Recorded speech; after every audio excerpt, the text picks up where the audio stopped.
Welcome to Santiago! Good morning guys, welcome back to the vlog. Today my friends from America, Courtney and Brett, are visiting, which is super cool and so weird that they're here in Santiago. But we're going to go and do all the tourist sites. They're here for 4 days, so we're going to take you around all the spots in Santiago and a few of the kind of day trips that you can do around nearby, and I'll take you along with me. Let's go!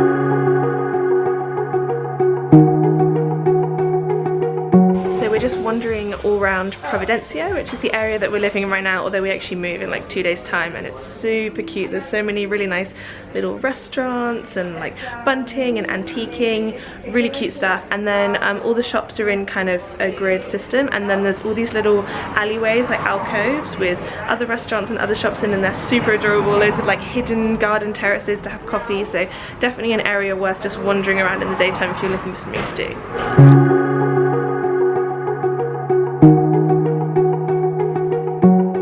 So we have come to a kind of handicraft village. They've got kind of an old church and some really cute little like cottages, I guess, that are all selling different handicrafts.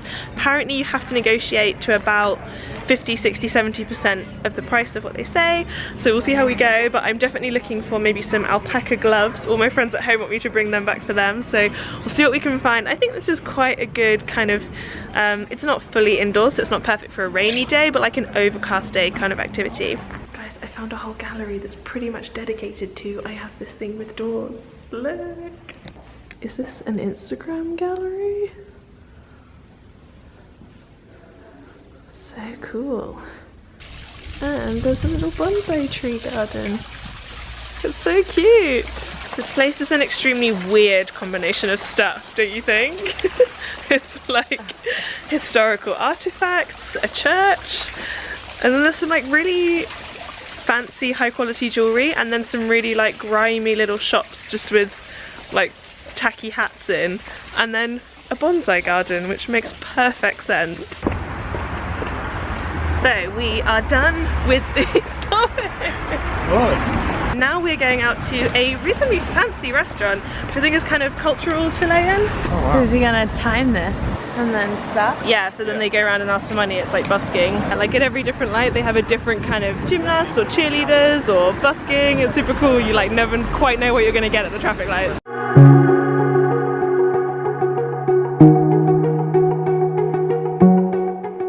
Bread with horse tartar. It's very small for bread. Everyone, anytime you see them. So now you're celebrating your engagement with them. There we go. So apparently this is the bread basket. Goes from north to south, all different types of bread. That's so cool. Oops, I just tore apart that potato. I have ordered horse, which looks very wobbly. Let's see how that goes. Oh, wow. So the good news is that this is egg and not wobbly meat. Much progress has been made. So we've just finished at our like at least 7-course meal. In the end we just shared a starter between all of us. The starter was supposed to be for 2, but we shared it between 4, and then we each got mains, and we were gonna get the dessert platter, but we didn't need to because they give you all kinds of like palate cleansers and freebies and stuff. So it was really cool, very filling, and it worked out not that expensive, about £40 for 2 people. So for the quality of the food, I think it was very good. So I would definitely recommend it as like a cultural gourmet Instagram experience. So this morning we are off to the Vineyards. Very excited. We're renting a car, but first we need to stop in at Starbucks, of course, because we're here with Americans, and then we're going to head off on the drive. I think it's about an hour-and-a-half drive. Of course I'll film some along the way. I'm hoping there's going to be some like beautiful landscapes, but we'll find out.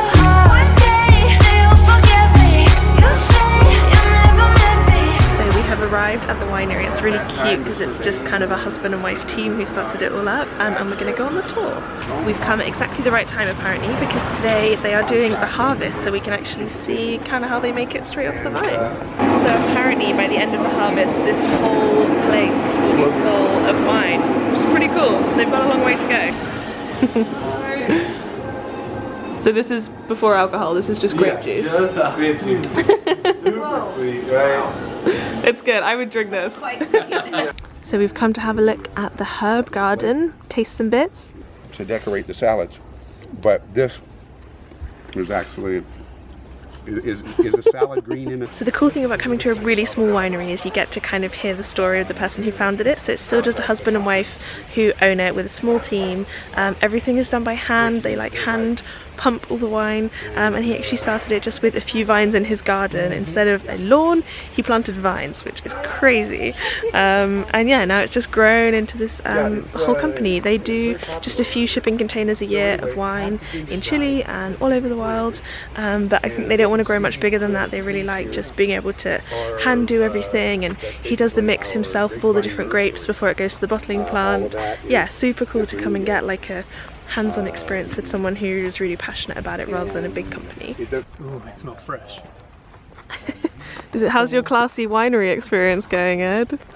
You learning all about the high life? All about the wines. And It's time for the tasting. Let's see if we know our stuff. I predict not. Sort of brick color too.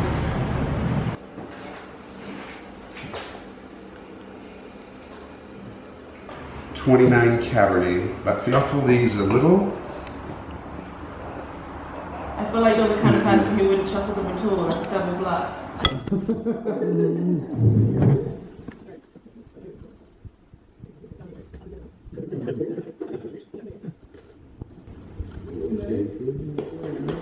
Cheers guys, thanks for organising.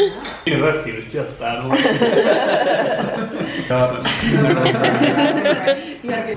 Best meal I've had. Enough about it. This is the highlight of the tour. Yeah, you would like to go on a dog tour one day instead of a wine tour. Well, I go to like dog rescue centres, they do tours, but then you just want to rescue them all. So we have come to a second vineyard because why not? It's wine tasting day. So this vineyard is absolutely stunning. If you want to come for like a very fancy experience, they've got amazing restaurant and places to sit outside. It looks totally gorgeous, but apparently the tours are only in Spanish, so we're going to do just a tasting and no tour this time. So what do you think? I really liked it. Yeah, it's beautiful. I'm really happy we did both actually, because one was like quite rustic kind of family, and then this one is just really photogenic, like beautiful. Yeah, if you want your amazing. Instagram. This is an original. 1870 wasn't it? Really? Mm-hmm. Yeah. Wow. Yeah. Which wines did you prefer? This one or the other one? Both different, but I think this one. Okay. Yeah, I think this is my favorite. I think the other one was a really good tour though, because you got to actually see them all like doing it by hand and they're really passionate about it. And here we didn't do the tour, but it's probably a bit more like mass. Yeah, yeah. Yeah, it was good. It was great. You must come. Highly recommend. Bye, Vineyards. Gracias. Okay. Oh yeah, these look so good. So good morning guys, it's day 3 of being a tourist. Today we are going to go to, I think, La Vega, which is like fruit and street food, all that kind of thing. And then we are going to do Santa Lucia Hill. So a good day for ticking things off the tourist list.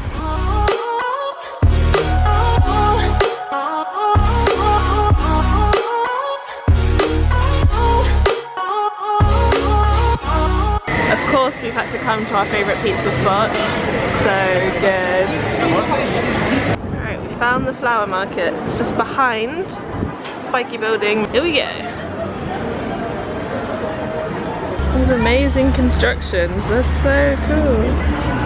Alright, well it's a lot more impressive than the flower market. And it's actually not very fishy. I mean it is a bit, but yeah, where's all the fish in the fish market?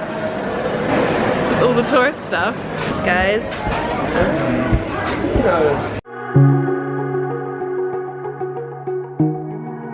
will never know. You will never know. Oh, baby, I was born to lose. Meant nothing to no one. All dreams and the glance of you. I'm just holding on. So of course we had to come to the best ice cream in town because Ed and I are addicted. Do you know what flavours you got? No. No, me neither. Well, actually, no, mine's easy. Cookies and cream and possibly dark chocolate. And then a peanut butter thing, which I'm so jealous of. The ice cream place was super crazy packed, which it isn't normally, but there is a second branch just down the road, also in Laristaria, which I'd recommend if it's the queue's really long. There's nowhere to sit, but the queue is always much shorter. And then afterwards you can come explore Laristaria. It's a really cute area. There's lots of like nice little shops, coffee places. In the evening there's good wine bars. It's not huge, but there's also a little kind of miniature flea market that you can check out, so plenty to see. It's a nice place for like a very slow wander on a Sunday afternoon.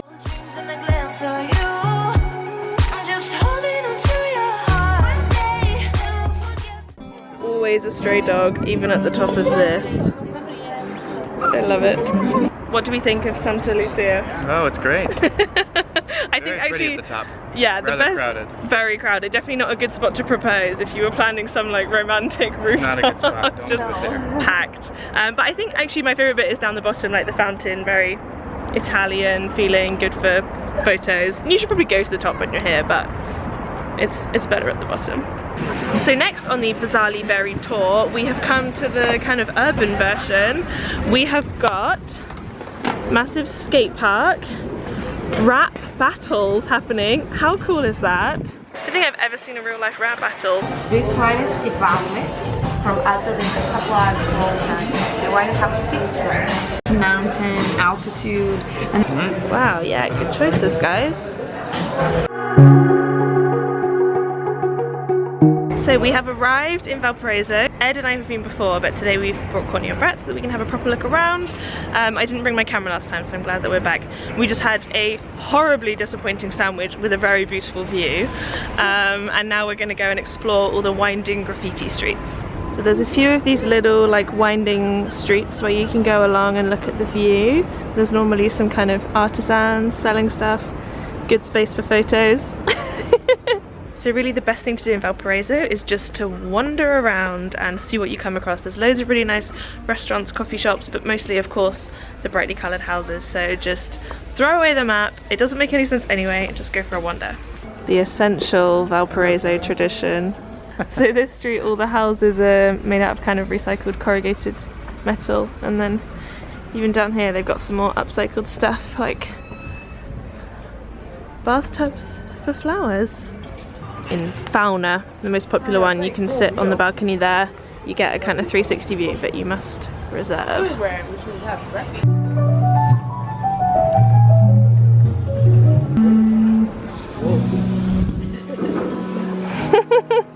So my conclusion on Valparaiso is that you can do it in half a day. We drove out, but you can get a bus. I'll include instructions down below on how you do the bus, but it's very simple, and it's about 2 hours out of Santiago, and then you can just walk all around. The kind of port, or the main part where you arrive, is like reasonably divey, like quite industrial, and most people recommend that you don't go too much around outside of the nice colourful touristy bit, because I think it can be a little bit dangerous, but I've always felt fine there. But don't be disappointed when you arrive that the town is kind of industrially. Just go up into the nice colourful bit and you will find magic. Welcome to vineyard number 3. So different again from the first ones we saw. Is it full of wine? No. Nope. Here's hoping. So the cool thing about this vineyard compared to the other 2 that we went to is that you can see the kind of more industrial bottling side. They've got all the factory stuff, and it's also super beautiful, and it's kind of like really weirdly deserty, like savanna looking, the landscape, whereas the others from yesterday were very, very green. So it's quite fun to get to visit all different ones, but it's really beautiful. I'd recommend coming to visit, and you can actually stay in the hotel, which is probably amazing if you've got the budget. really they are very smooth, and actually they When you're calculating the weight of your wine, you know you're in trouble for the suitcase. It's like 10 pounds. Alright then guys, so that is going to be it. Courtney and Brett left this morning. Hopefully you have discovered a lot of stuff that you can do in Santiago. The only things that we missed is the big hill, San Cristobal, which I have done. Go at sunset, then walk down and you can see all the kind of night sky all lit up. And then the other thing we didn't do is the famous poet's house. It's supposed to be really good, and Santiago is very proud that he's from here. And then there's a few other museums. The cathedral in the central square is really cool. There's plenty of other bits to explore, but we did the main bits. So I really hope you've enjoyed it.